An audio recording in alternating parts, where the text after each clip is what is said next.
All right, I'm going to go ahead and get started. Welcome, everybody. Thank you for joining us today for our artist talk with Meesha Goldberg and Seo Choi.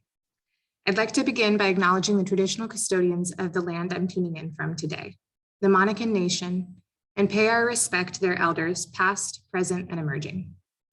My name is Sriko Dakala, and I'm the Director of Programming and Engagement at Second Street Gallery, a 501c3 nonprofit art space located in Charlottesville, Virginia. Before we get started, I'm going to mention a few housekeeping things, which is that this is a Zoom webinar and you can see and hear us, but we cannot see or hear you. So you can just kick back and relax for the next hour. We're going to have an open Q&A session for the artists at the end of the talk. So if you have any questions for the artists, you can put it into the Q&A box at the bottom center of the screen. If it makes sense to answer a question earlier, I'll go ahead and bring it up for the artists, but we'll try and save our questions until the very end. At tonight's artist talk, we ask that you please be respectful to other attendees and presenters at all times. Questions, comments, or actions that are intentionally harmful, discriminatory, or include hate speech will not be tolerated. Tonight, we are joined by close friends Meesha Goldberg and Seo Choi for a conversation on Goldberg's current solo exhibition in the Dové Gallery, Daughterland. Daughterland opened in Second Street Gallery's Dové Gallery space on April 1st and will remain on view through April 29th. Goldberg's Daughterland is a multimedia exhibition that experiments with how one can create spiritual kinship with the earth despite dislocation from the waters and cultures of a motherland. This exhibition is generously sponsored by the Andy Warhol Foundation for the Visual Arts, Apex Clean Energy, Crutchfield, and an Enriching Communities grant from the Charlottesville Area Community Foundation. So I'm going to go ahead and briefly introduce our guests for the evening before I hand the floor over to them. Meesha, if you could flip forward a little bit in the slideshow. Awesome, to her lovely face. So Meesha Goldberg is an artist and farmer living in a secluded valley on ancestral Monacan territory. She uses a variety of mediums, including paint, ritual performance, and poetry, to speak to humanity's belonging and responsibility to the earth. Her experiences journeying through monocultures, standing on front lines, and living off the land have all served as inspiration throughout her evolving work. Goldberg has exhibited in galleries across the country with solo shows in Portland, Los Angeles, and Seattle. Seo Choi is a Korean-American shaman, author, and a publisher. She founded Alpha Sisters Publishing, a micro press sharing stories of non-mainstream cultures to be discovered by those who seek. She has recently published Return, Korea's Rituals of Death, Spirits, and Ancestors, an artistic photo essay book by renowned Korean shamanism photographer Chan-ho Park. Thank you both for joining us this evening. I'm going to step off the camera and hand things over to the both of you. Okay. Hi, Seo. Hi. Thank you so much for joining me for this conversation. Thank you. I'm so excited to be here and honored to be here and just excited to see so many people here talking to us. Listening to us. Yeah. Well, you were just over at the farm just a few days ago, and it's really just been a year since we've known each other, and already it feels like we've been on a big journey together. It was about a year ago where we got to celebrate the coming of spring, and I told you then that I was planning this walk around a tree. It didn't quite, just the idea was kind of in the air, and it was really kind of like an idea that I knew I had to do. I didn't know who it was for, what it was for, or it was just kind of crazy. But, I think you kind of got it from the beginning that, if someone feels compelled in their heart to do something that is for healing in their own journey, that it could take all kinds of forms. There's no telling how that should look. Yeah, I remember you mentioning, and it wasn't just one idea. It was just I remember in many different conversations you had a flutter of an idea or inspiration you know, walking and doing a ritual was one, doing, you know, something with a tree was another, your mom's journal, being a part of it was another. So I remember it just to see all those little flutter of inspiration and ideas get like all pulled together to see in Daughterland has been really powerful. So I remember these ideas came from all different times and places in your creative mind, and then you were able to bring it all together in that film and painting. Yeah. Well, I think it's such a lovely way to mark time, and really like an old way to go through life is marking time through the seasons, marking time through the grief and honoring of our loved ones, and then also like creating sacred spaces in our landscape. And since we are really the first and second generation on this land, like it's kind of up to us to be able to create space that has like sacred energy that's honored over time, that can build energy that nourishes us, and that's really complex because it needs to take into account all of the history, all of the different histories, all of the different ancestors that are on the land already, of the indigenous ancestors, and then also the ancestors that walk with us and their traditions. So I feel like really it's exciting to walk with you and to engage in this process of like creating diaspora culture and a kind of like middle ground philosophy and practice for settlers on this land. I think just the term Daughterland, I don't know if the viewers had the same kind of a feeling, but until you introduced the concept of Daughterland, I didn't know how to even integrate this idea of I come from another culture, but I live most of my life in this land, and this land belong to another culture that's no longer, like have an ownership of the land. Is all those what you just described? I just didn't know how to feel integrated or comfortable in my own body and my skin as a Korean diaspora woman. And I feel like you just introducing the Daughterland in the art and the film, it's just like, oh, my body, like if this is how Meesha did it, what would this Daughterland feel like and look like? So it really feel like it gave me some inspiration and guideline almost. That's awesome. Maybe it's a good time to share some of the film so that anyone who hasn't seen it can get a sense of what the actual film was. And I'll just set it up by saying that it took place that I performed a 13-hour walk around an oak tree on the farm that I live on in Virginia, and I tied this wheat braid into my hair and tied that around the tree, and then so was tied around the tree, circling and uncircling it all day. And then the film incorporates a poem that I wrote, and then also shows some of the background of what went into making the ritual, between like harvesting the wheat that the braid is made out of, and just different elements that kind of add to the whole story. So we'll go there now.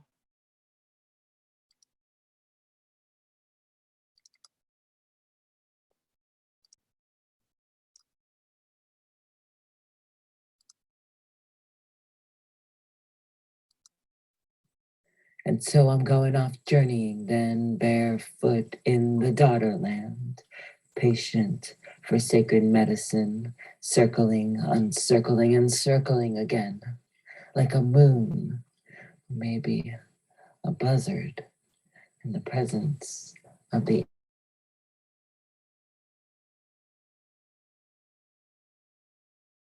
who wrote. 사랑은 우리가 한 세상 살아가는 동안 공기보다 더 절실한 것이다.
한국에서 어머님이 오셨다. 너무나 뜻밖의 생각이었다. 내가 한국을 나가려고 예정이었는데 어머님께서 이 먼 곳에 오시게 된다니 꿈 같다. 오래간만에 만나 뵈니 반갑고 많이 늙어지신 것 같다. 고생하셔서 그렇겠지.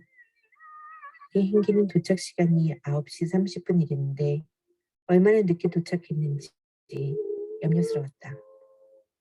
어머님 오시는데 빨리 초청하느라고 데이브가 많은 애를 썼다. 일주일 만에 한국에서 오시게 됐다.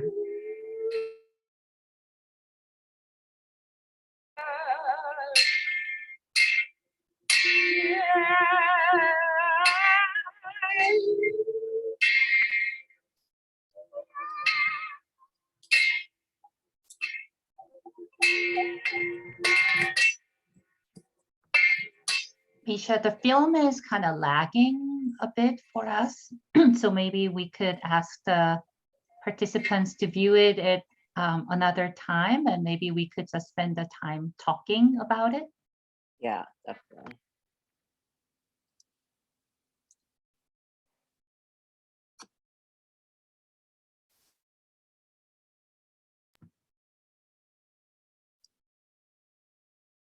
I've seen the film like 4 times and I just love it still. It's so powerful.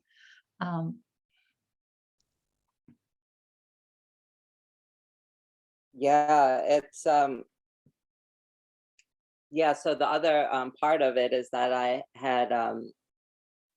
had translated my mother's journal, which had gone untranslated for about 30 years. And so that's another like narrated layer that goes through there. And that journal was translated really because Seo and your sister started a Zoom group during the pandemic that invited Korean American and Korean diaspora people and women to create community, create online community. And that's how we all met. And then a woman, Minji Park, translated it for me because I realized, oh, here are all these Korean speakers here, and it was kind of amazing to get into community for the first time, at least for myself, where we can really draw on each other as resources and kind of build each other up in our journeys.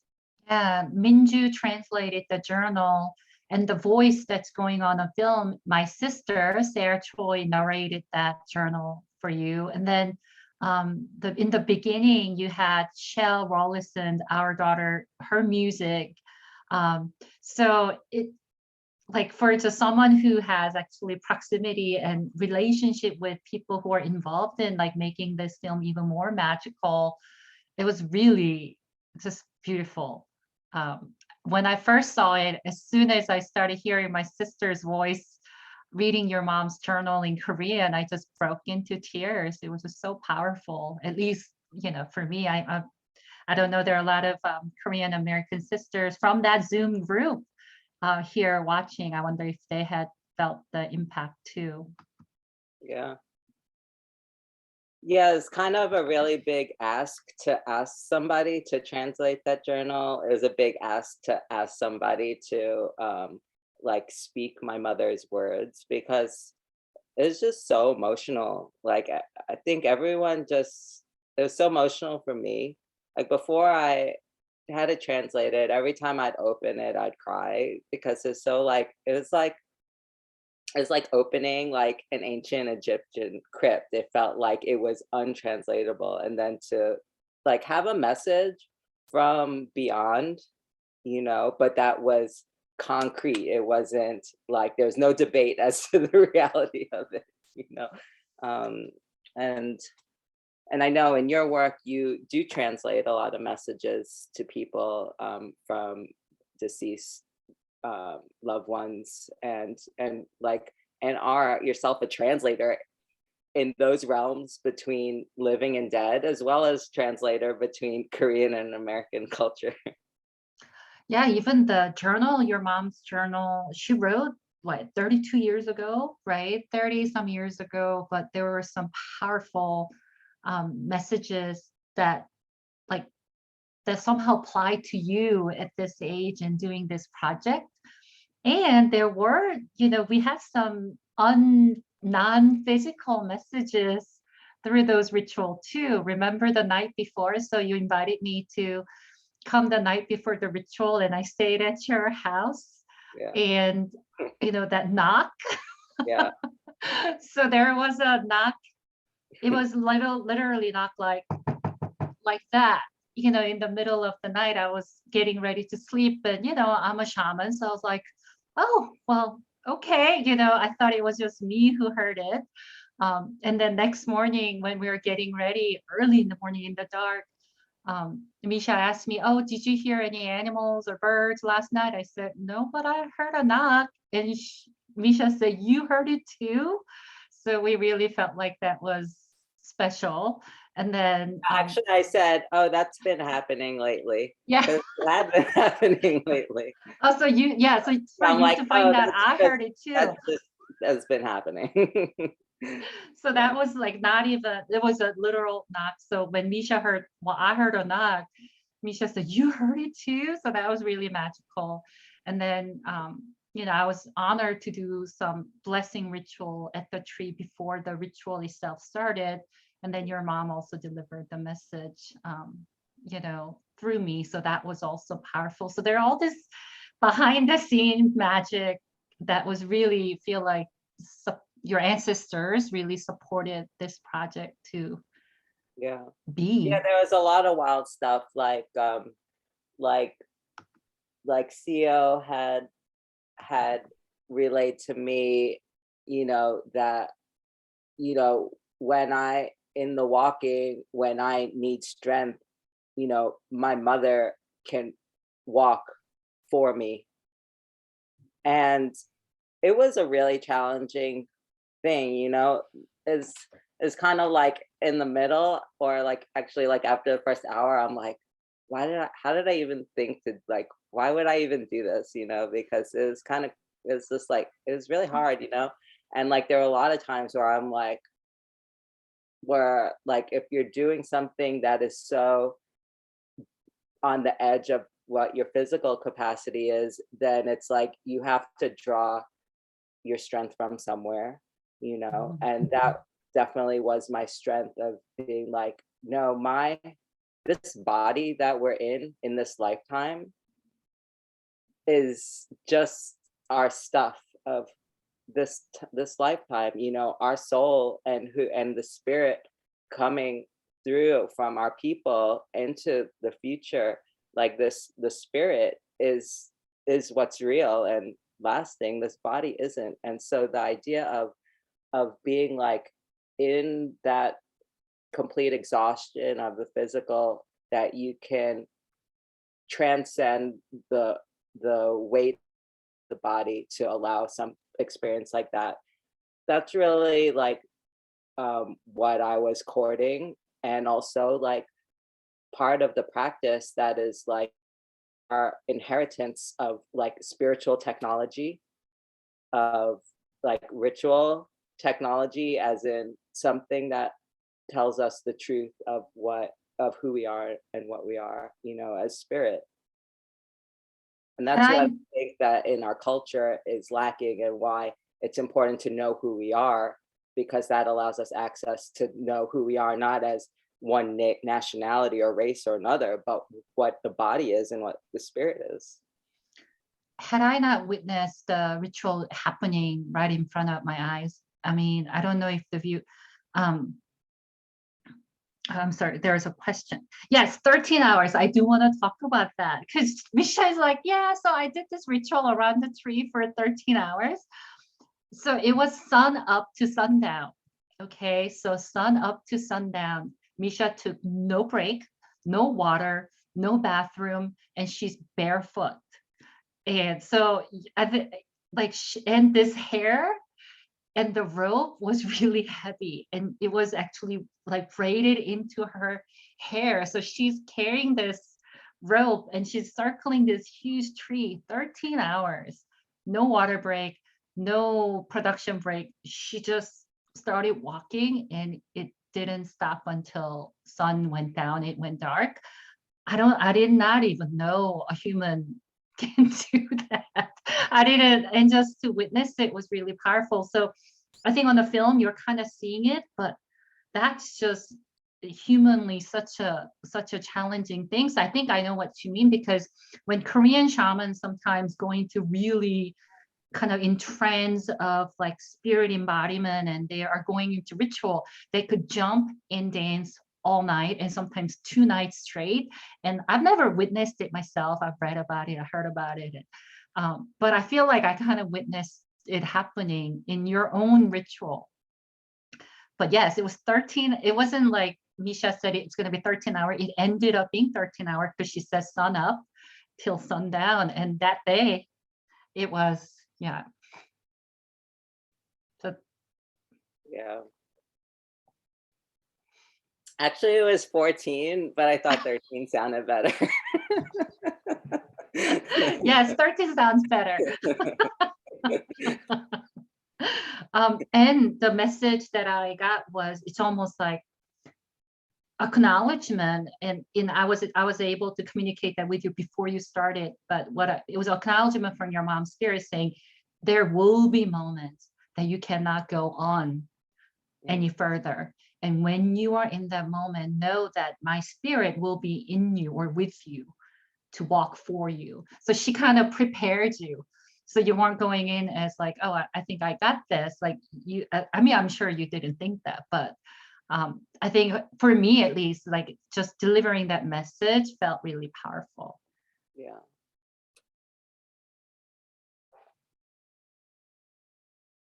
Yeah, and it was, I mean, it's like you kind of hope that some kind of transformational experience will like bring some healing, bring some kind of resolution to like all of these like loose wires of your life, you know, and like get you like tuned into like your own balance, you know.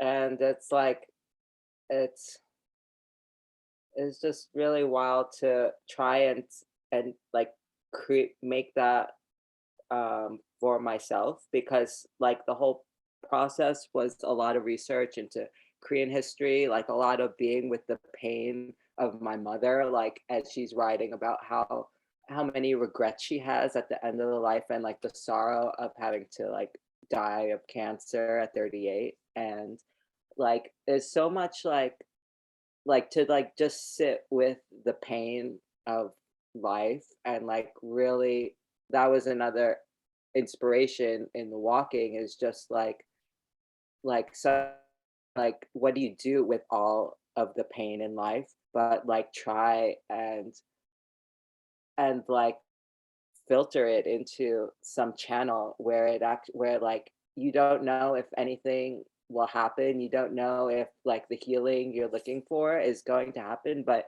like you have like we have to try, you know, like we have to like continue the dream of like the healing on this planet, you know, the healing for Asian Americans, like so much different, you know, healing for women, healing for, you know, all people. So it's kind of like for me, like I like thinking of art as this space, you know, because I like um like the art space as this space of freedom where where one can experiment with these things without having to claim a lineage, you know, or anything, and just kind of like make it up, because like we're cast into this world without any anchoring in a solid tradition to like to use. So it's like I feel like that we should be allowed, or not should be allowed, that's the feeling, is that you need permission, but that it's important to like create these kind of initiatory experiences for ourselves and each other so that we can process and like have the possibility for resolution of trauma, ancestral trauma. Yeah, this art as a kind of a safe container to be free, to kind of to integrate and express, you know, your diaspora experience and healing and inspiration. I think it's really powerful because, you know, as a Korean diaspora or Asian diaspora, I mean, I'm just one, I'm speaking, but from my point of view, it's being a, you know, we don't quite belong in our motherland culture. You know, a lot of us don't speak the language. We don't have a connection. We can't really claim it as our own. But then living in America as an Asian diaspora woman, we're always foreigner. We always feel like we, you know, we're kind of this foreign thing. This we don't even get to be viewed as it is where we are. So I think just seeing Daughterland happen, and it's your creation, it's almost like you bring all of it in and then made it something that is you, and your experience and your healing, and it had the kind of a, I don't know, transcending power or magic or healing to people who are accessing it, you know. Because can you speak to the words Korean enough? Korean, you know, what do you mean? Like, Oh, like yeah. of people's self-consciousness and about not being Korean enough or having any ownership of their own lineages. Yeah, I feel like, especially for us, I work with a lot of Korean American clients, and that's the thing. I'm not Korean enough. Oh, am I Korean enough? Oh, you're more Korean than me. I think that all comes from this permission thing you kind of talked about. Somehow we're waiting. It's our identity and who we are. It runs in our body and who we are, yet we are waiting. We're hoping for something outside of us to validate us. And I think it's been some of it is our childhood upbringing. You know, our parents said, you're not, you know, you don't speak enough Korean, you know, you maybe, or you know, maybe it's an upbringing, or maybe it's you know, like this feeling of inadequacy and longing we feel inside, like wanting to belong and wanting to learn more from what Korean is and where do we come from, what's that faraway land and culture that like seems that's like I think it's all the combination of things. But you know, it's like you're Korean.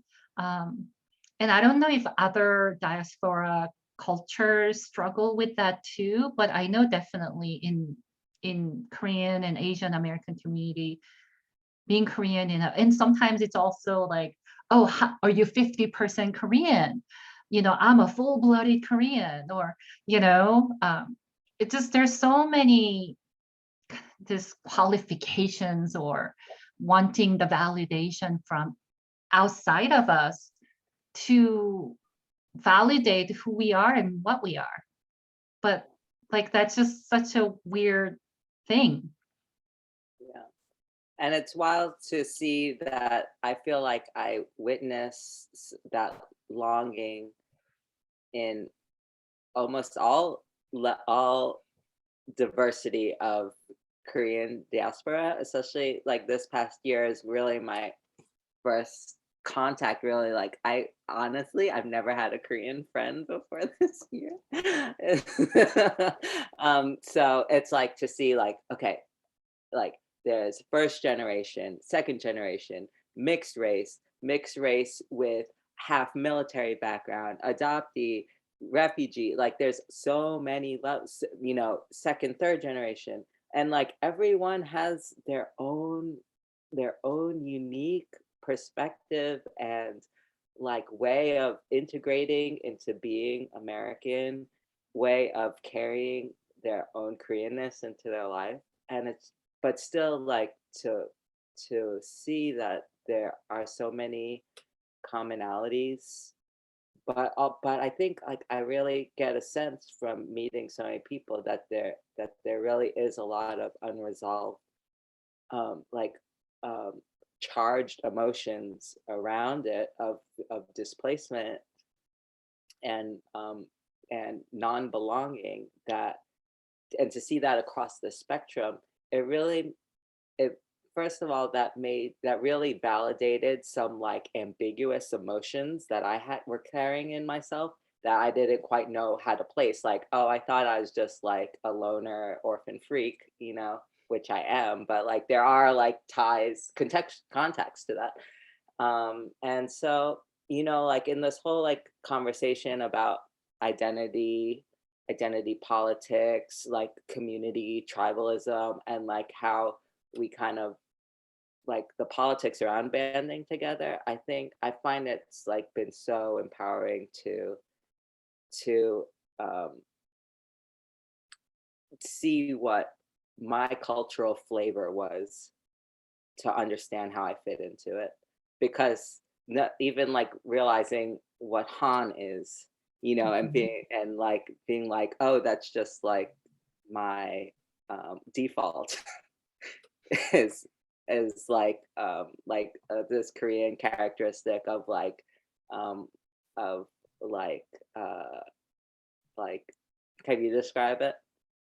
Han is this uniquely, I'm sure there is a description, but Han is this combination of um, like anger, rage, sadness, grief, longing, disappointment. Um, it's like a product of generations and generations of Korean people suffering, that it's just in us. So it's like if you're Korean, it's in us, and it's just um, something that we want to release, but sometimes that's a source of so much like resilience. That's where we get the fight. Sometimes it messes us up. Like it's a source of that. Han, H-A-N or H-A, phonetically maybe H-A-A-H-N, like Han. Yeah. All right, Um, so our Korean emo. yes, I think so. I think it comes from, I think one thing that I want to talk about, like something that we could be really proud of is, I mean, right now when I say Korea, I refer to South Korea because that's where I come from. South Korea is smaller than state of Virginia. So it's just tiny, tiny country. But Korea has 5,000 years of approximately documented history, and then 10,000 years of undocumented history. And during those time, Korea was like bigger, like part of China, current modern China was Korea, whatever. North Korea was part of it. But at the end of the day, in that little land of South Korea is our, like the Korean people maintained and protected their autonomy. Yes, there were 40 years of Japanese colonization that was really, could have been bad, but somehow overall, so our ancestral culture, our ancient wisdom and culture somehow got kind of preserved in a way in people. And Han is kind of the price, like the product of that, like our ancestors' hardship and going through it. And that's like the byproduct. It's like a generational byproduct of our people. Um, I sometimes call it, I think it probably means unhealed trauma. Um, you know, there are a lot of traumas that happen generationally, a lot of invasions, a lot of trauma and difficulties, things that happen for 10,000 years, 5,000 years. It's just, it's in us. Yeah. But it's also this thing that is that's a big part of ritual for shamans, isn't it?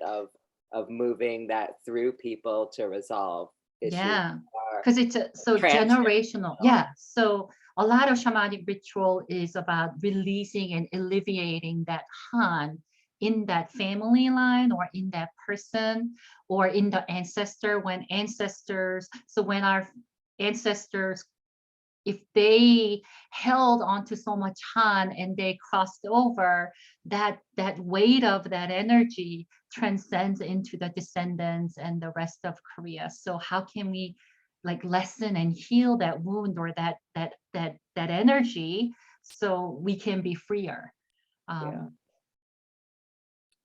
Yeah, and this is what I find so fascinating, that there's like a whole cultural context and practice to contextualize these different psychological states that one has inherited and goes through. And so for me to be divorced from culture that already has its modes of processing things, that's not Western psychology, that's not New Age, that own thing. I feel for me, the loss of culture in that sense of like the way of making sense of the multidimensional self and being able to move through the world with that knowledge, like that feels like a big loss to me. And that's why I really want to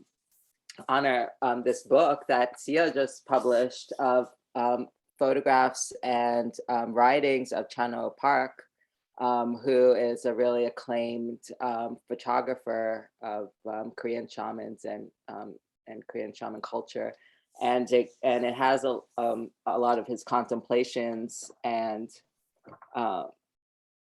about death, in the Korean context of Korean culture, as well as some songs that are used by shamans. And so it's like this work that Seo is doing because is really, I really dig it, because she's translating myths, texts, recipes, poetry, and bringing this to Americans Korean Americans that have such a hunger to know, to have a worldview restored. And I think, thank you for that. I love you for reading that book, because I'm at my friend's house. There's a dolly behind me. I don't have my book, so I was like, I hope Meesha has it. So thank you for that. I also want to say, sometimes because we're here, we think, oh, I bet Koreans in Korea have access to all this wisdom, but they don't, because like years of modernization and all this westernization, even young people or even older people who live in Korea now, Koreans in Korea, have lost that connection to these ancient wisdom because they were told these were indigenous, they are ignorant and uneducated. So anything that was ancient was knocked down as not opposite of modern, opposite of economic growth. Behind, there was like old time. So some of these Korean shamanic wisdom and rituals had to go through some, I guess, Renaissance period, but in the 80s and 90s, a handful of scholars and shamans working together to preserve it. Otherwise, it would have been lost. So that's one thing that, just because don't think that people in Korea have access to that.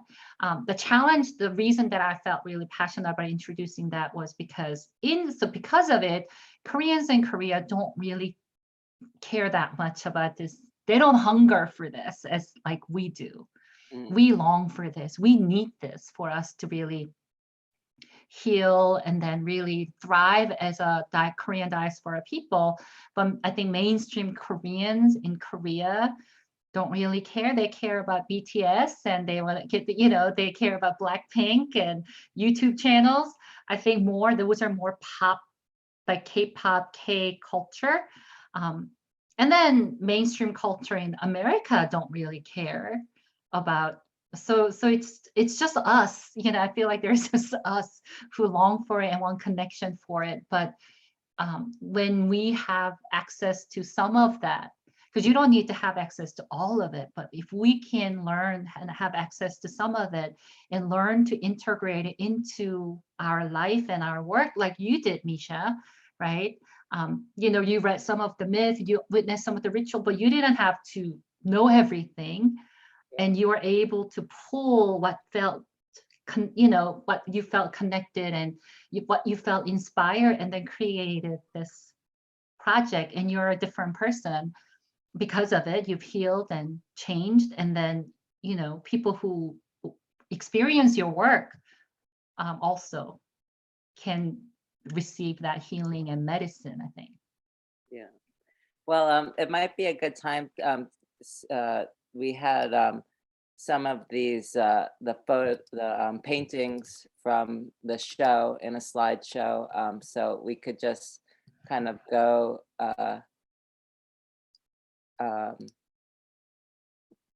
go through some of that, and just to share with anyone who might not have seen the paintings too, about kind of the paintings kind of went along with the film in the gallery installation. And in the paintings, I really wanted to draw on this Korean influence of gleaning some of the myths, some of the philosophy, some of like the way of thinking through the seasons, and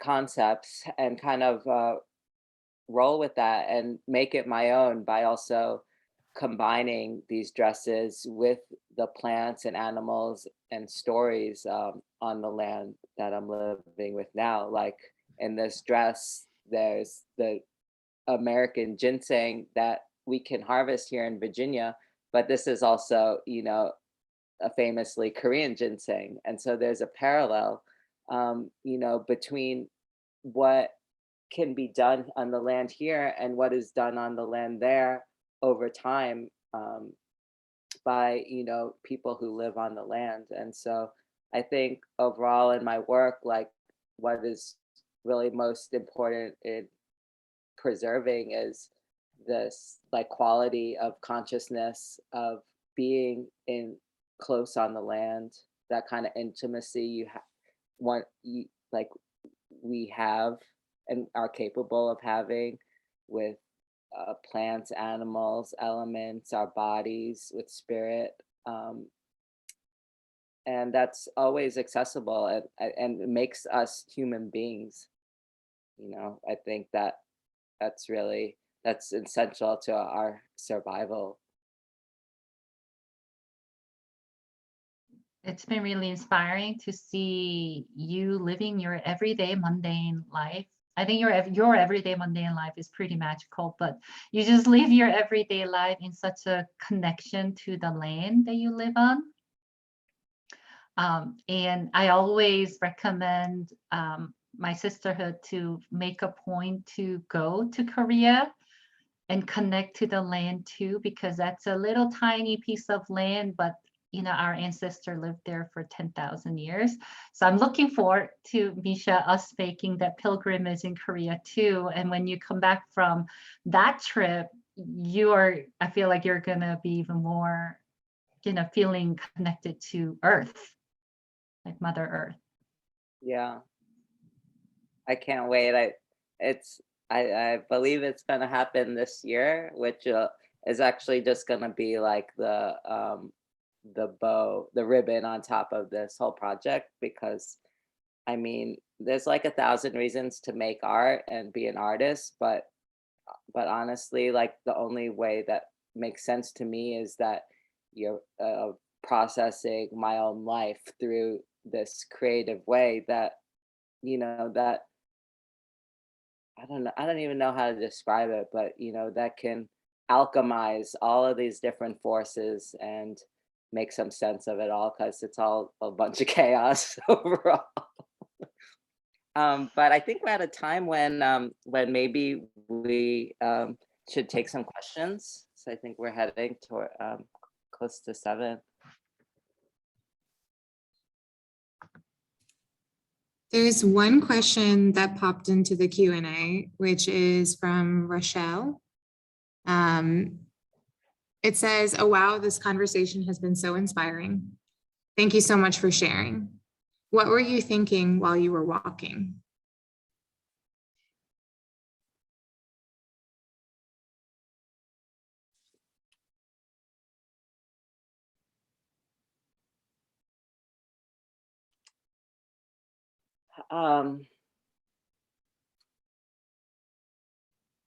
I was thinking, ow, my feet hurt.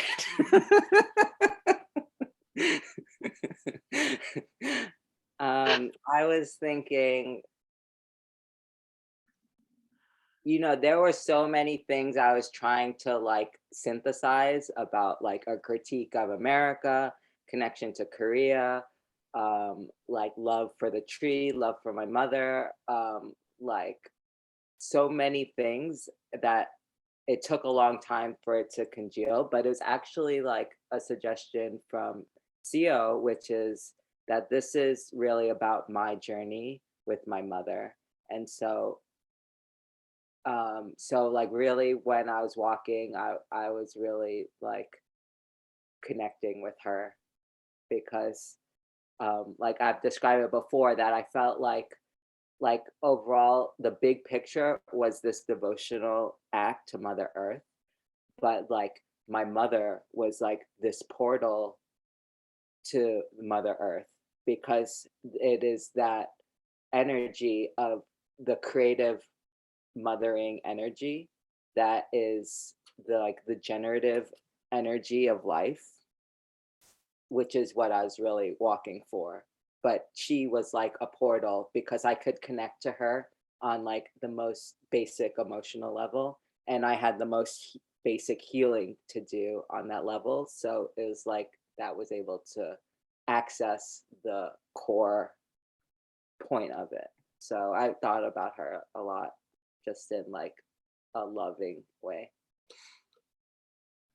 You had emailed me like day after, and you said you felt like one of Korean shamanic goddess named Pari Princess, and you said I felt like Pari walking 4,000 miles of knife-like, razor-like sharp rocks to get to like there's a journey, hero's journey. So I thought that was also powerful, that you're kind of channeling the goddess energy from Korean mythology and just going.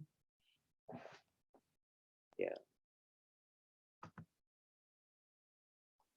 There's a couple more questions coming in, but in relation to still talking about the documentary, one of the things that occurred was you cut your hair. Would you talk a little bit about the process of cutting your hair, and if there was any reason that the process of cutting your hair wasn't included in the film?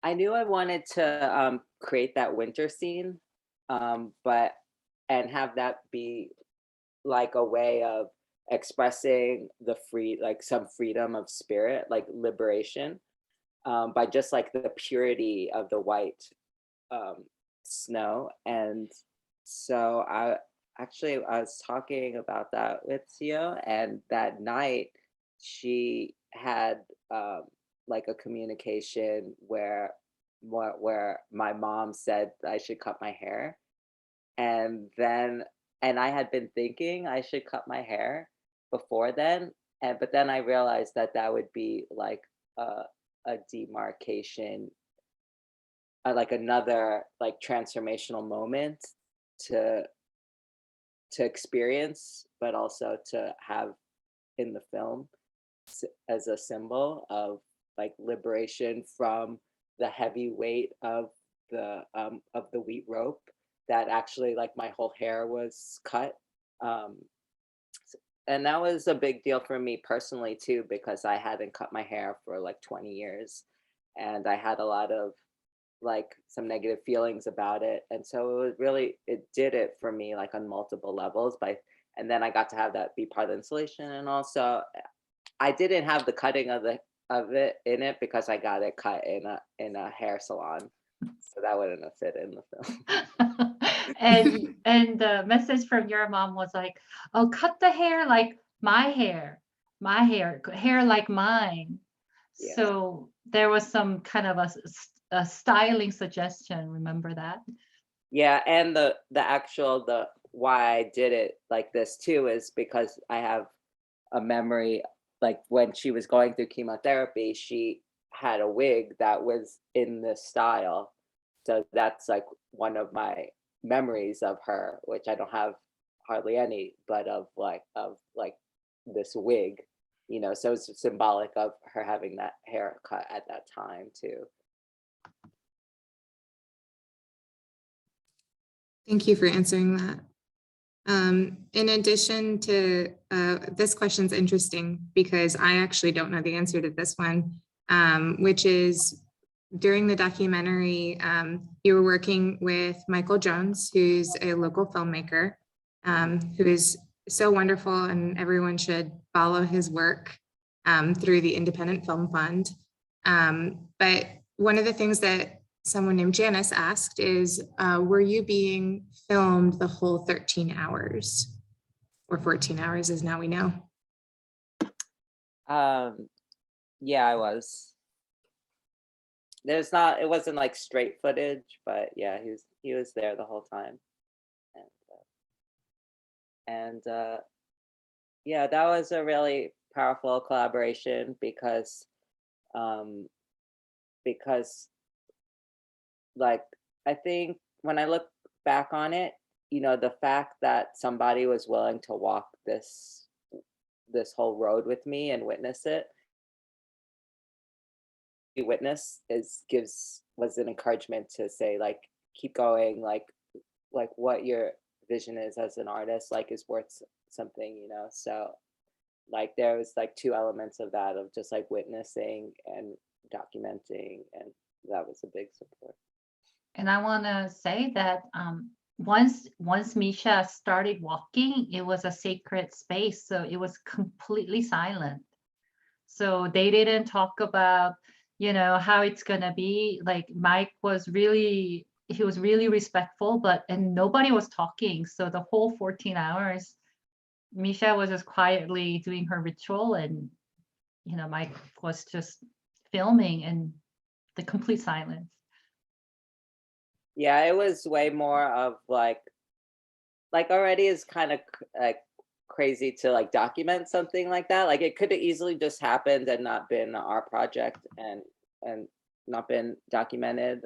So like it was important to maintain the energy of it, as that was the first thing. And then whatever happened, like you gotta just let go and say like whatever's gonna happen, and it happened, and it didn't all go to plan, but that's fine, It's just divinely perfect.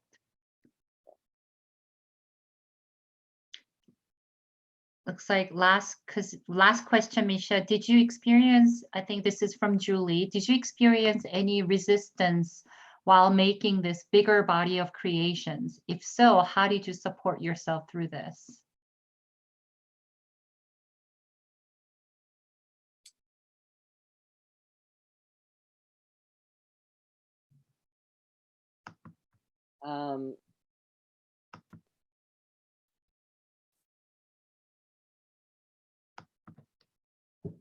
Honestly, there wasn't a lot of resistance. I just had to be really patient with not knowing how it was all supposed to come to be, and just keep trusting and engaging in the process of research and reflection and inquiry, and be like trusting over a year that it was all going to come together, and the poetry of it all was going to speak for itself.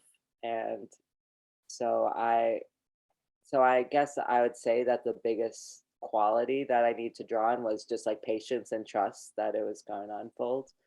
And then resistance. And so like that whole process was really intuitive and like not thinking too hard, just trying to follow through.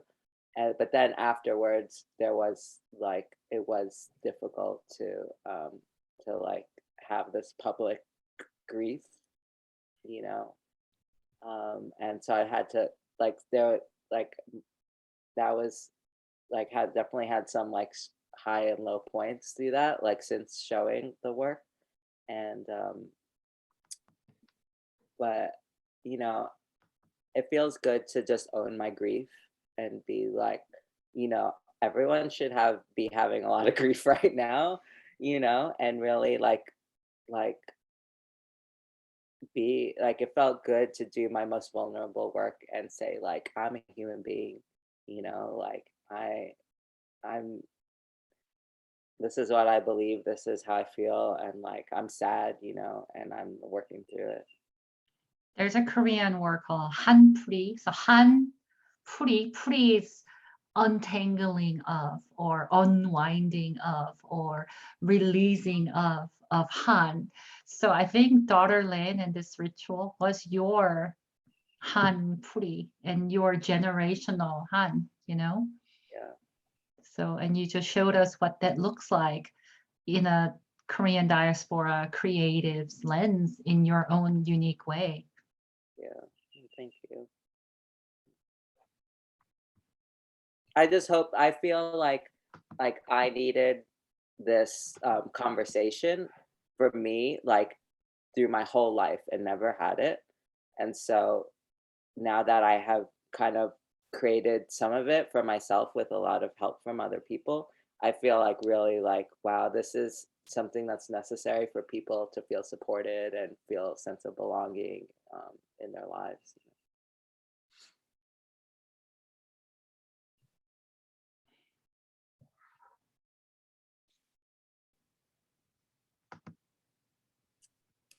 No open questions, he says. Yeah, it looks like we are done with questions. If anybody has any more questions that they want to sneak in before we end for the evening, feel free to drop it into the chat. But in this pause, I'm going to just take a moment to remind people how they can see the show. So you can come and visit the gallery during our open hours, Wednesday through Friday, 11 a.m. to 5 p.m., Saturday from 10 to 4 p.m. to see the exhibition in person in the Dové Gallery. The show will be up through April 29th. So there's still roughly a week and a half left to be able to see the show. And the whole documentary, a portion of which we tried to share this evening, is actually on our website. So you can watch the full documentary on our website through the end of the exhibition. And I really recommend watching it, especially in the context of now what you've learned from Meesha about what she went through this process. And I think it also adds a lot of beautiful context to seeing the work in person in the exhibition. And you can also see each of the individual works from the show on the website too. So please take a look there, and we'll be sharing photos of the installation of this exhibition. So for those of you who aren't in the Charlottesville area, you can see images of the show.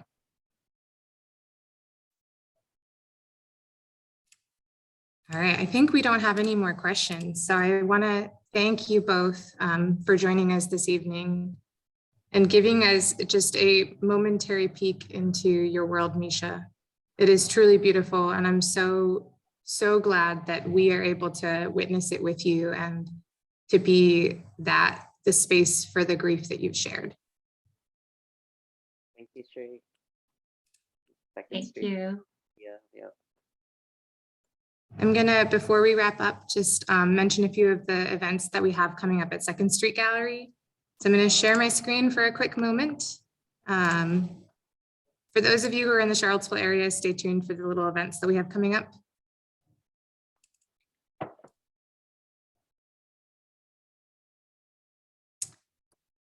So our Family Studio Day is this Saturday. This is a free monthly event that we do in the main gallery where families with kids of all ages are welcome to come and visit the gallery to create artwork that will be inspired by Earth Day, as well as by Meesha's exhibition and our main gallery exhibition by Francisco Donoso. And this event is completely free, so feel free to drop by anytime between 10 and 4 p.m. And come hang out with us in the gallery. And for those of you who are artists and interested in participating more with Second Street Gallery, we have an open call right now for Teeny Tiny Trifecta 5. You can learn more about how to participate in this exhibition by checking out our Apply to Exhibit section on our website. And then we have an upcoming fundraiser event, our 7th annual gallery rally, which will be taking place on Saturday, May 14th from 10 to 4:30 p.m. The gallery rally is a live drawing party and fundraiser where you can watch local artists create artwork live in the gallery. And then you can also purchase their artwork on the spot. You can learn more about the event through our events calendar, and we'll be announcing the schedule of participating artists over the course of the next few weeks. So that is all from me. Again, I want to thank you all for coming out for this artist talk. We'll be sharing a recording with closed captions and a transcription on our website within the next few days. So if you'd like to share the recording with others or catch up on what you missed, feel free to check it out on our website.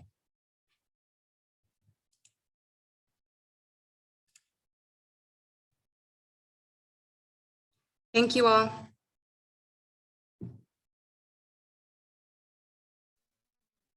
Bye. Thank you.